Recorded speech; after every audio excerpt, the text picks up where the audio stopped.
Bienvenidos a esta nueva cápsula económica en la que vamos a analizar los resultados del PMI para Colombia correspondientes al mes de noviembre.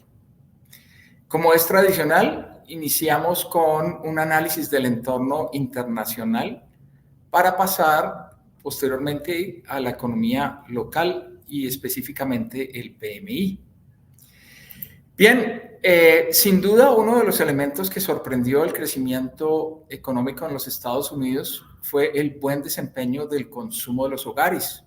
Ustedes en esta diapositiva observan la segunda revisión del crecimiento del PIB en Estados Unidos para el tercer trimestre del año. La cifra fue ajustada hacia arriba de un 4.9 a un 5.2 y claramente muestra un mejor desempeño que el obtenido en el segundo y primer trimestres de este año. Sin embargo, sabemos que esta situación no se va a mantener por mucho tiempo. El estimativo que hace semanalmente la Fed de Atlanta sobre crecimiento de la economía de los Estados Unidos sugiere que para el cuarto trimestre esa economía podría llegar a crecer un 2% o tal vez un poco más del 2%. Ustedes observan acá dos líneas. La línea color verde corresponde al estimativo que hace la Fed de Atlanta semana a semana, de cuál sería el crecimiento, en tiempo real de la economía de los Estados Unidos. La línea color azul corresponde a la expectativa de los analistas. Si bien el estimativo de la Fed está por encima de los analistas, ese 2% que tendríamos en el cuarto trimestre del año significa una reducción considerable frente a ese 5.2% que vimos para el tercer trimestre. ¿Qué está produciendo esto? Bueno, tiene mucho que ver con el aumento que han tenido las tasas de interés en Estados Unidos, su efecto sobre el sector hipotecario, sobre la disposición a dar crédito por parte del sector financiero. Este cambio en el potencial de crecimiento de Estados Unidos en el corto plazo ha desatado cambios muy significativos en términos de las expectativas de tasas de interés y de comportamiento del dólar a nivel global.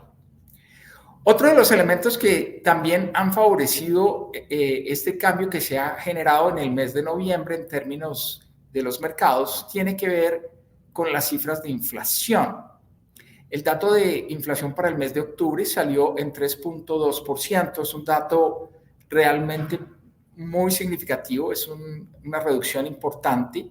Y la buena noticia también está asociada con el hecho de que los indicadores de inflación básica que estamos observando en este gráfico, son la línea color gris, la línea color mostaza y la línea color rojo, muestran que efectivamente esos indicadores que descuentan los impactos de corto plazo de los precios de la gasolina o los precios de los alimentos consolidan una tendencia hacia abajo en términos de la inflación en Estados Unidos.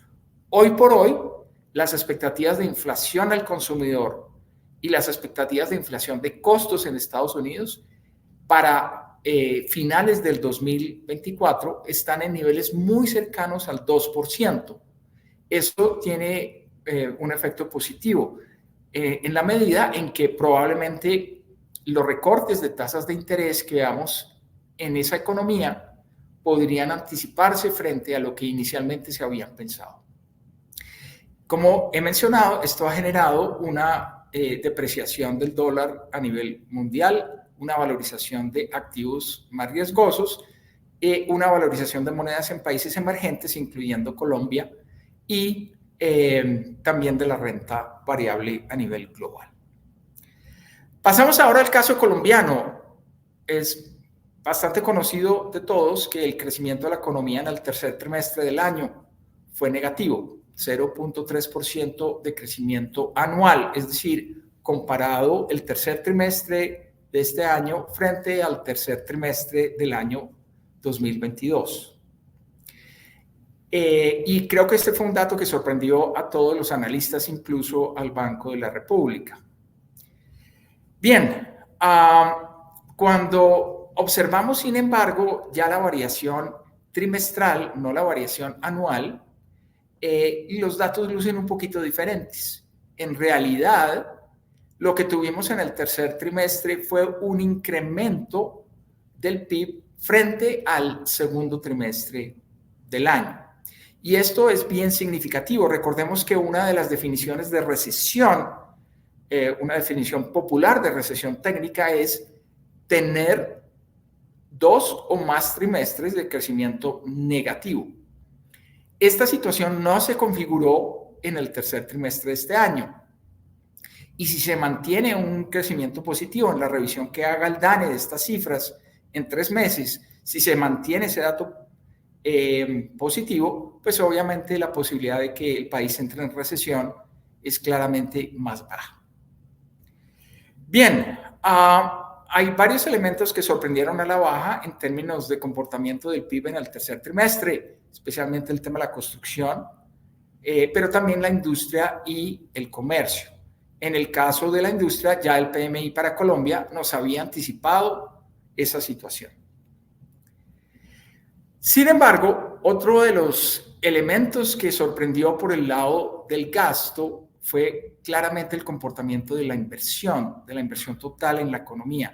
Tuvimos una caída del 11% anual de la inversión en Colombia. Y esto realmente significa que probablemente para cerrar el año vamos a tener una caída de la inversión cercana al 9.2%. ¿A qué se debe esa caída de la inversión? Bueno, hay muchos analistas que han venido señalando elementos que tienen que ver con esto, como por ejemplo la incertidumbre frente a las políticas del nuevo gobierno, que tiene que ver con las altas tasas de interés. Bueno, yo quisiera presentarles acá un factor adicional que creemos que es importante para explicar ese comportamiento de la inversión. Y para esto nos sirven mucho los indicadores de precios que están implícitos en el PIB. Los conocemos como deflactores implícitos del PIB y de la inversión. La línea roja corresponde a cómo han evolucionado en pesos constantes los precios de los bienes de inversión en nuestro país. Observamos en esta gráfica que hacia el mes de septiembre del año pasado, el crecimiento en esos precios ascendía al 21.9%. Bueno, eso sin duda significa un encarecimiento muy fuerte de los bienes de capital y por lo tanto desestimula la compra de ese tipo de bienes. La buena noticia que podemos destacar en este ámbito es que los nuevos datos muestran una corrección importante en términos del crecimiento de los bienes de capital en Colombia. En particular, los datos al tercer trimestre sugieren ya una caída frente al año anterior, una caída del 9.2% en el costo de los bienes de capital. Obviamente esto está relacionado tanto con el comportamiento de la tasa de cambio, recordemos que buena parte de los bienes de capital son importados, como por el tema de los precios de los bienes de capital en el mundo, que también han venido presentando unas mejoras significativas en sus precios en los últimos meses. Bien, ahora sí vamos al tema que nos convoca, que es el comportamiento del PMI. Bueno, en el mes de noviembre tuvimos también un PMI por debajo de 50, lo que significa que es muy probable que la actividad manufacturera haya seguido con tasas de crecimiento negativas en el mes de noviembre. Sin embargo, podemos destacar que dos de los principales componentes del PMI, que son el nivel de producción y el nivel de pedidos, muestran precisamente este comportamiento. Es decir, hay caídas, pero algo más moderadas que las que habíamos visto en meses anteriores. Hay, sin embargo, un componente del PMI, que es el empleo, que no muestra una mejora importante en el mes de noviembre. Por el contrario, muestra un retroceso frente a los meses anteriores. Entonces, en materia de empleo, creemos que el sector manufacturero está expulsando trabajadores y no contratando trabajadores en forma significativa. Bien, otro de los elementos que vale la pena destacar de este PMI tiene claramente que ver con la evolución que han tenido los precios de los productos y los precios de los insumos.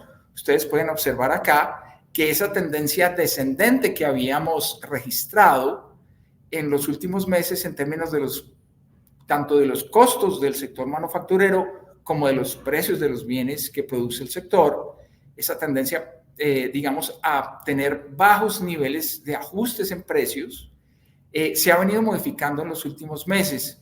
Por el contrario, entonces en el mes de noviembre también tuvimos un efecto alcista en estos precios que claramente está asociado a un incremento en costos, como lo podemos ver acá, pero también asociado a el cobro de impuestos saludables, que obviamente encarece los bienes de origen industrial y especialmente aquellos bienes que tienen altos contenidos en alguno de los insumos que no se considera tan sano para nuestro día a día. Bien, con eso terminamos esta cápsula económica. Espero que nos encontremos a principios del mes de enero en el año 2024 para comentarles sobre lo sucedido en el mes de diciembre. Muchas gracias y hasta una próxima oportunidad.